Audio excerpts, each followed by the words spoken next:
All right. So in light of our conversation on drop shipping, let's paint a scenario of an artist who has someone approach him to offer uh, production and distribution for their merch, but they say that they want a certain percentage of that merchandise brand, of the entire thing. Of course, that's going to allow you certain freedoms that you might not have as much of going through drop shipping. But what would you do in that scenario? How would you assess that situation to make the best decision possible? If we need to get into more more details about the scenario, let's say me, I have my own merch brand. Somebody approaches me and says, "Hey, man, I want to do a 40-60 with you, 60 your way, 40 my way. And, you allow me to press up everything, ship everything. I just get my cut, you get your cut." How do you make that decision? What are some of the things you should be thinking about? Anytime you go into a partnership, you need to see what they bring to the table in the modern era. So really with this deal, you're paying for an expertise more so than the supplies, because whenever you have drop shipping services and print on demand, you don't really need that relationship anymore. Like back 10 years ago, that relationship had value, because if you needed a bunch of merch really quickly, like I have this relationship, I got a guy, right? Yeah. Well, now everybody has a guy. Right. That guy is called Printful. Yes. And Printify, these services out here. So everybody has the guy. But Printful, you need to start looking at what Printful doesn't have. Okay. So Printful does not give you Facebook and Instagram advertising expertise. They don't give you YouTube and Google ads expertise, or TikTok, or Microsoft, or any one of them, Pinterest, any of them. So I think in terms of giving up equity Okay. on things, like I was looking at Shark Tank last week or 2 weeks ago, over the last couple months, and what I've started to notice is a lot of these people really did not need to give up equity in their Oh, companies. jeez. Like they needed an ad agency. Huh.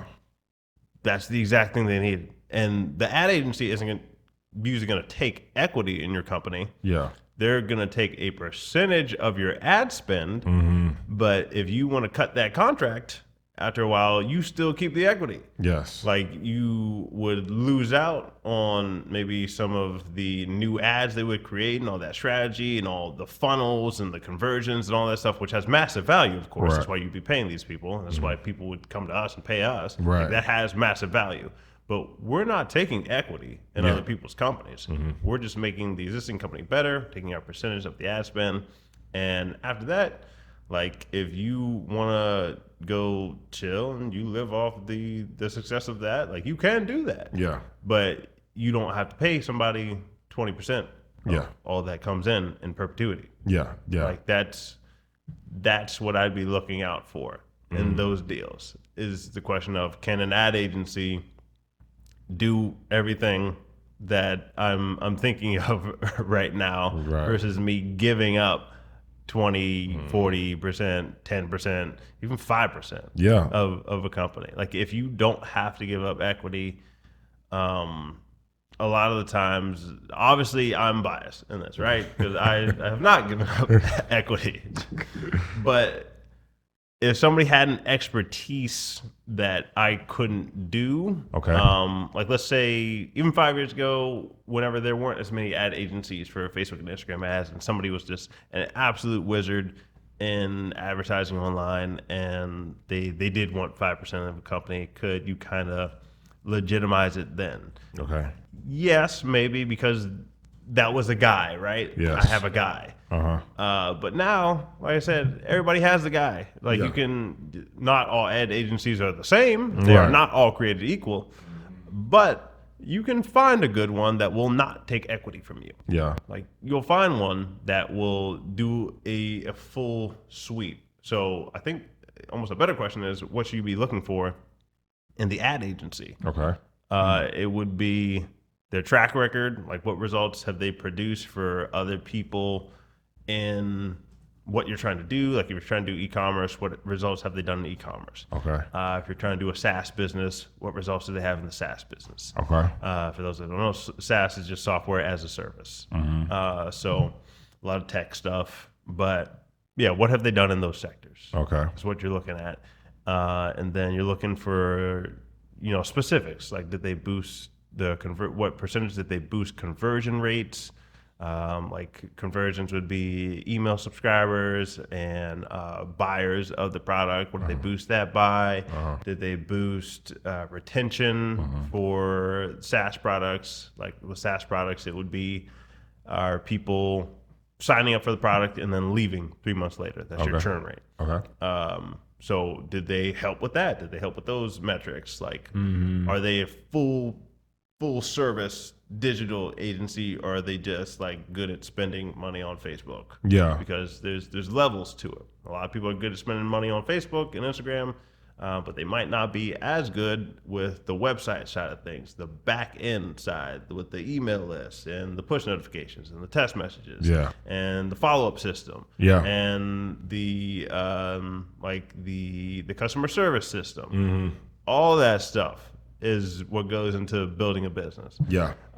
Which when you're an artist, you're trying to build a business. Yes. In case people listening have not recognized that yet, you're trying to build a business. That's why we harp on you guys about building websites. Yeah. Which not a lot of people still take the advice very seriously. That's what needs to be done. Yeah. So I mean, you speak a lot about the ad agencies. We happen to be an ad agency. Yeah. So, folks can come to us if they need help. Yeah. Yeah, that's why we started the website side of things to help with the back end metrics and the conversions and email signups, like all that. So instead of just doing the Facebook and Instagram ads, we wanted to integrate all that into it. So it does take an investment, but it's kind of like when you want to be serious, that's what you do. Yeah, like that's one of the differentiations. Like you can get 500,000 subscribers on TikTok and followers and all that stuff, and like a lot of those young people, and I don't know, you don't gotta be young on it, you could be old, whatever. Yeah. You're just not thinking about how much revenue you're losing by not doing these things. And you're not thinking about the job creation you're stopping by not doing these things. Good way to look at it. So you got to bring it in full circle, start to think outside of yourself. I know it's kind of like you don't know what you don't know, but once you listen to this, you know. Yeah, that's right. So no excuse. Start to take the action on it. That's a really good way to put it. And lastly on this, I'm surprised that you put so much weight on expertise as a means for them to take any equity out of your company, because it seems like nowadays everybody also has a YouTube University that they could lean on. Is that? Those are not all created equally, man. So there's a reason why some companies on Shark Tank, like if you get a Mark Cuban, obviously that has value. Yeah. Because he can speed up a process for you. Some of them do need cash. And they would rather fund that with an investor and a partner than going to get debt. Okay. The value put on the expertise, like anybody, the thing with it is anybody can throw up a YouTube video. Yeah. Just because you have an opinion on how to make $50 million. Very true. Really doesn't mean you know how to go make $50 million. Very true. I was listening to, I think I was listening to Planet Money on NPR. And like, no offense to them, they probably do a great show and all that stuff. But I was just thinking as I was listening, I was like, wait, how much money do these people actually make?